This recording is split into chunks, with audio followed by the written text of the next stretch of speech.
Welcome back to Just Chattin', and this is the series of videos we do on Thursday and Sunday evenings just for our own entertainment. So I realize that the ambient lighting is pretty dark here. Actually, I do have special lighting for the videos, but I've had to move it out of the way because it's reflecting badly. So little darker than usual. This is because we've had some unusual weather here. Well, not unusual. Not good weather here. That's probably the best way to put it. But yes, it's autumn, so it's raining here on the East Coast. I think some of it is coming from the residual rain from the hurricane. Not sure where the rest is coming from. But it rained all last week, and it looks like it's going to rain most of this week, too. So, low lighting is just our new normal. Okay, for the Audie fans, he is sleeping on a chair because, it's raining. And that cat will not get out of bed on a rainy day. He just won't do it. He's a lazy little guy. Yellow for Catherine, for Lex's mom, for everybody doing battle with cancer, wishing you all the best. And here is our yellow. And this scarf is going to be part of one of our future scarf giveaways. So as you can see, we've got all kinds of styles, textures, color combinations. So be sure to check in with the angels over on Sumi's Angels Facebook group to sign up for the giveaways. Now, when we come back from the intro, we're going to get into our topic for this evening, our many topics, which is what the sock puppet has been up to, because Nutmeg got her nose tweaked pretty badly, and she seems to be laying low. I'm sure she's hiding under her bed or trashing the china or doing something. Some people have suggested she's looking around for all those employees who wouldn't give her glowing references in the media. Could be. But it's the sock puppet who's been unusually active. None of these stories are particularly important or significant, but they are painting a picture of weirdness and chaos coming out of Montecito. So, we'll be back in 22 seconds.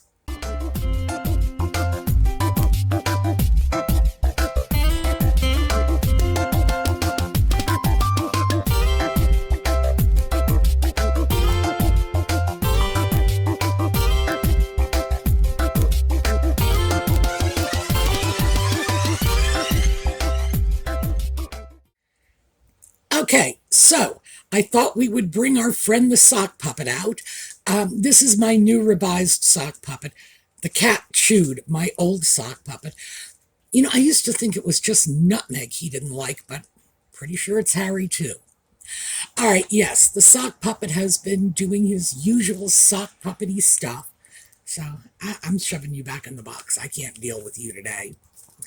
And I've got about a half a dozen stories here, one right after the other. So he has just been in a nonstop media blitz.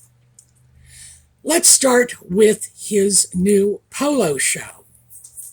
Apparently, Netflix is having some very serious misgivings about this because they've seen the footage of this show, and it turns out it's really not starring Harry.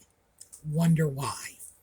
Apparently, the show is starring Nacho Figueras, Harry's Argentinian polo playing friend. Now, I can understand why the filmmakers might have wanted to focus on Nacho. To say he is better looking than Harry is a masterpiece of understatement. And it's not only the fact that the guy is good looking, but he's very photogenic, very telegenic. You put a camera on this guy and it's like magic. But there are some problems, especially when you are dealing with a company like Netflix that primarily caters to an English-speaking audience. Well, when you say English speaking audience, you are not including Nacho in that group. Apparently, his English is rather limited, and he doesn't exactly have he doesn't exactly do a good job articulating his thoughts in English. Now, I just need to be clear about this. The man's Argentinian. He's a polo player. He is not a New York newscaster. There is no reason he should be particularly eloquent in someone else's language. But to people like Netflix executives, yeah, that is a major handicap. And they really don't want a polo show featuring a guy who can barely speak English, no matter how good looking he is. Well, that's news to me, because quite frankly, I thought Netflix would be fine putting anybody on the screen as long as they were drool worthy. And Nacho is indeed drool worthy. But as far as I can tell, having listened to the man, he has the brains of a turnip. So, good choice to lead a reality-based television show? Not really. However, Nacho does show up for work. It's very clear he showed up, which is more than the sock puppet does. So I imagine there's a reason he got most of the screen time. Netflix was certainly hoping for more from Nutmeg and the sock puppet because the contract is about to expire. This has been going on for 5 years, and they have absolutely not gotten their money's worth. And obviously, they were hoping for a big boost at the end of this contract. I think it's clear, and most of us have known this all along, that Netflix contract is not going to get renewed. And it's very unlikely any other contracts will follow this because their failure to produce for Netflix has gotten Nutmeg and the Sock Puppet branded as unbankable in Hollywood. So yeah, there you go. I never had much confidence in the appeal of a show about polo, which is a game most people have, well, at least in the English-speaking world, most of us have heard of it, but our associations with it tend to be very negative. Along the lines of that famous Monty Python skit about English twits having their own little competitive games. Yes, we don't have a positive impression of it. It's something for the upper classes, and the average American isn't even interested in watching it. So, yeah, I'm don't get me wrong, I'm sure polo does indeed have its followers, but is that enough to keep Netflix going? No, not at all.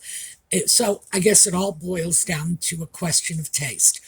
And I have to say, I believe most people's tastes are running in other directions.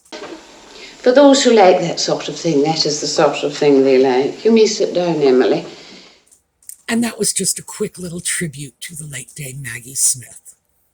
All right, next up, Boris Johnson. So we're moving far down the ridiculous trail. Boris Johnson alleges in his book, Unleashed, the title suggests that there may have been a time when he was, in fact, leashed in the past. If there is, I've never seen it.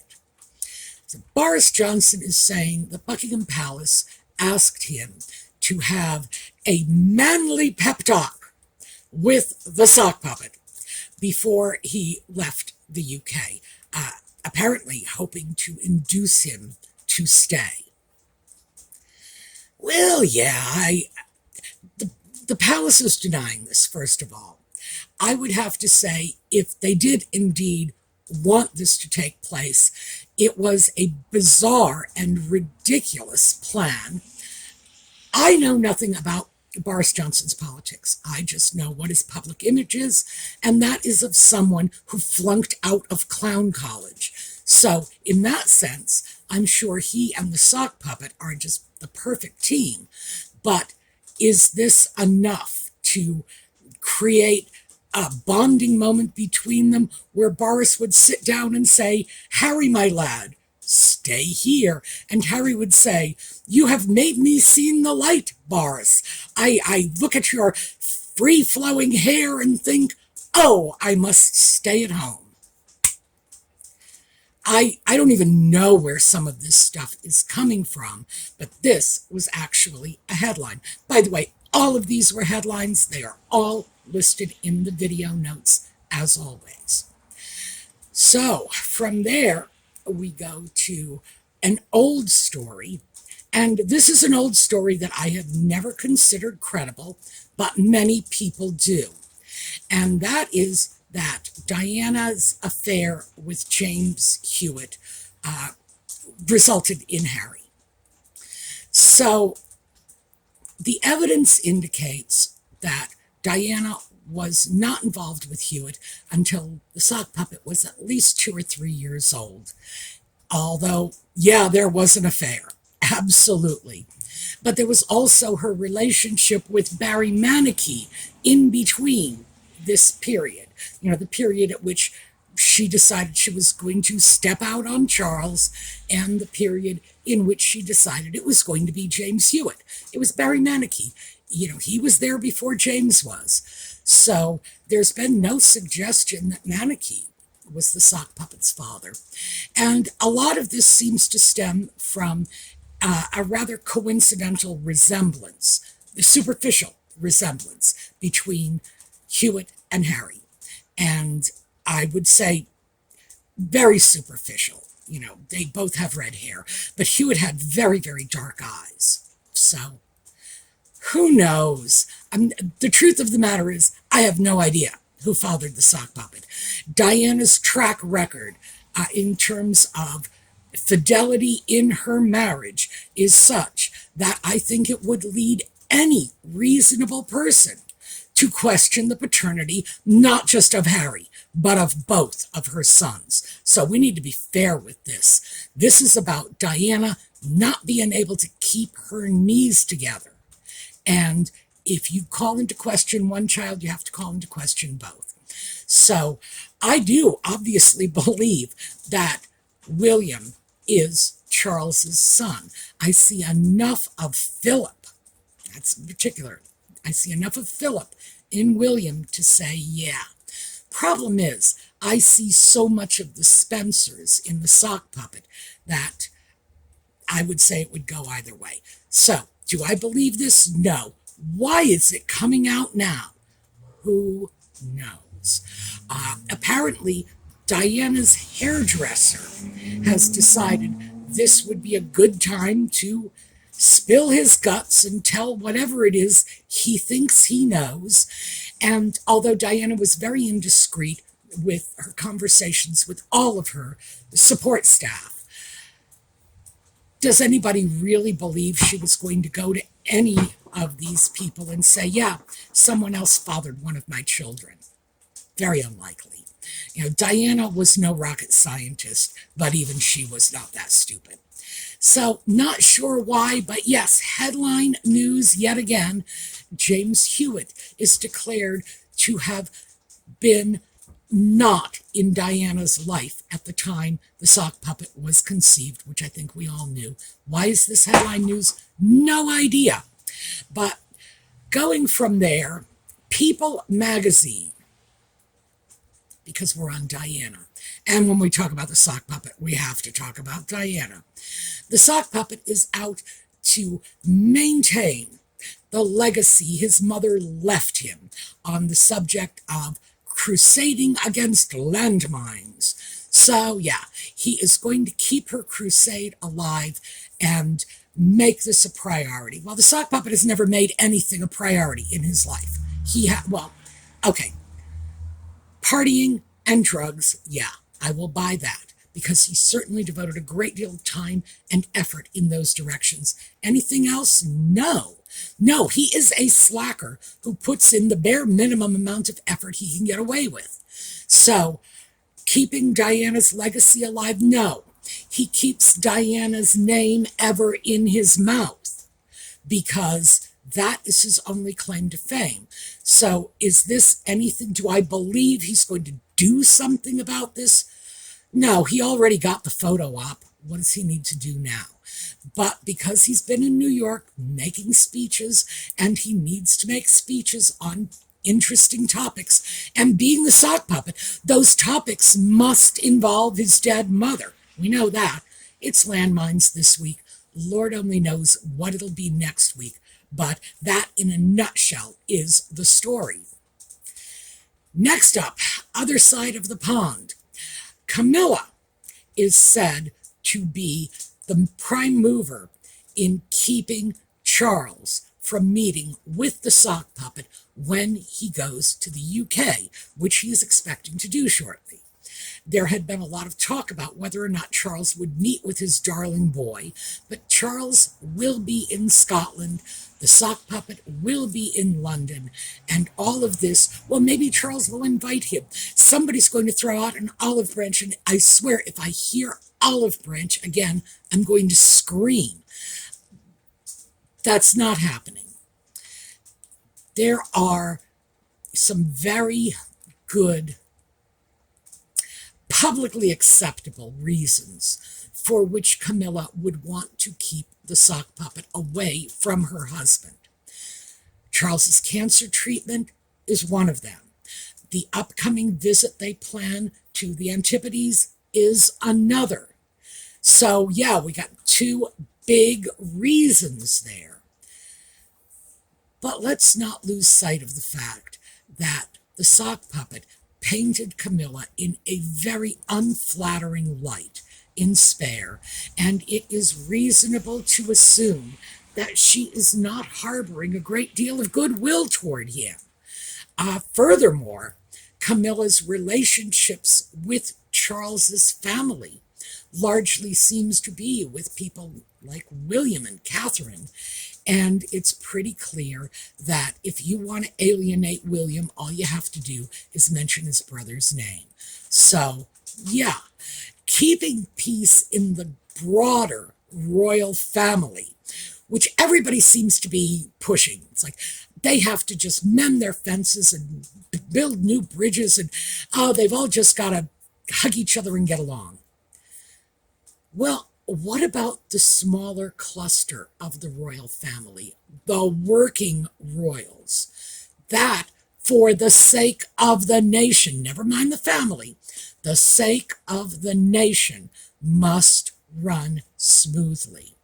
And any efforts to reintroduce the sock puppet into the fold is going to jeopardize that, because it's very clear this is not what William wants. It is possible this reconciliation may be thrust upon him in his father's lifetime, but one day William's going to be on that throne, and everybody's going to be singing a very different song, because it seems clear to me, and I don't know how the rest of you feel, it seems clear to me that he is going to be looking at the template created by his great-grandfather in dealing with his wayward brother, which is do your own thing, but don't come knocking on my door. So yeah, yet another headline moment. Okay, this one is strange. I mean, all the rest of them were strange too. This one is just almost surreal. Apparently, when the sock puppet was in New York, he paid a surprise visit to Jimmy Fallon. Now, I question that going in, because celebrities do not pay surprise visits to television shows. What, do they think we're stupid? That's just not how it works. You don't just stop by and say, hey, want to go out for coffee? No. The television shows are not casual affairs. They are not filmed on somebody's cell phone. Surprise visit? I'm not sure who was supposed to be surprised. But apparently, being prepared for this surprise visit, Jimmy Fallon takes him on a tour of this haunted house that they've apparently arranged in New York. And Many television stations and programs do this sort of thing routinely over the holidays, Halloween, Thanksgiving, Christmas, whatever. And they will do little charity fundraisers. And I understand that's what this is.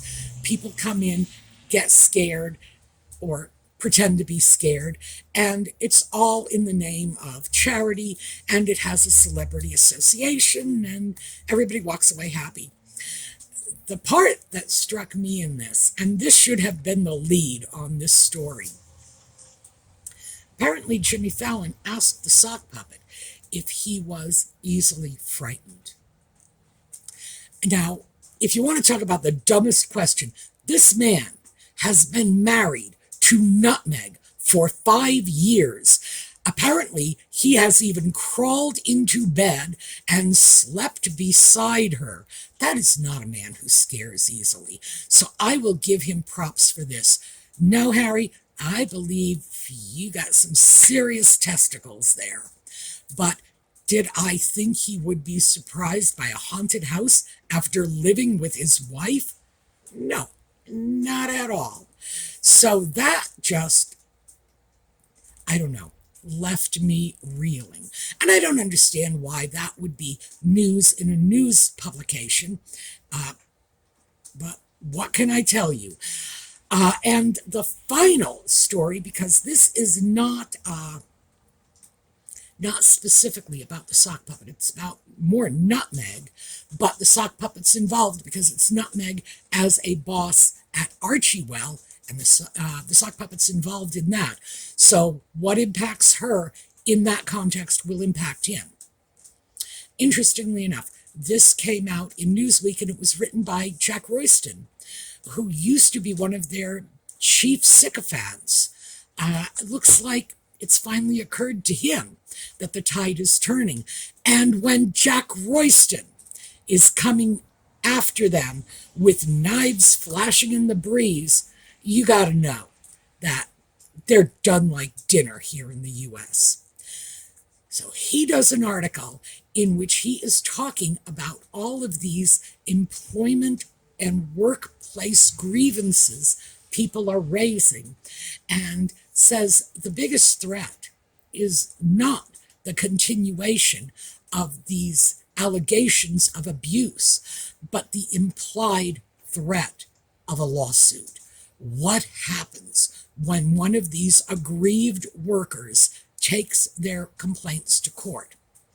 Now, it's important to remember this case would be heard in California, and California has some of the strongest and most liberal workplace laws in the United States.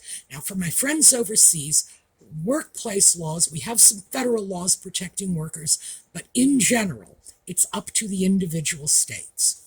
So one state's workplace laws may be very different from those of another state. And I'm sorry, I get it when you live in a country that has legislation for the entire country. It's probably a very hard thing to wrap your head around, but that's life here. And California is notoriously pro-employee, meaning if one of these workers, and all it takes is one, because once one goes into court, all the rest will follow. One person goes into court in California, and if they have a strong enough case, oh, sure, they can sue. You better believe they can sue. And they will, in fact, have a better than even chance of prevailing. Because when you look at some of the things that were done, some of the harms that would reasonably and realistically follow from this, being publicly berated, screamed at until you cried, being harassed out of your bed in the morning, expected to be on call 24/7 because of Nutmeg's crazy email schedule. It's very easy to see that the employee would have a very, very good case, a very good chance of prevailing. So, yeah, absolutely, that is the major threat. And I'm surprised that Royston's the one who surfaced this because no one else has. I have been following this pretty closely, and I have not heard anyone else say what happens when these people decide that as a group, because they can sue as a group, when they decide that as a group they want to take this to court, or if they want to do this individually, then what? And yeah, so our lawsuit happy Montecito couple could in fact be on the wrong end of someone else's lawsuit in a very employee friendly state. Ouch, that could be bad. But again, I believe the takeaway from this is Jack Royston who wrote that story. So you all know, because we've been following Jack Royston's columns, and I have presented his articles or information from his articles many, many, many times.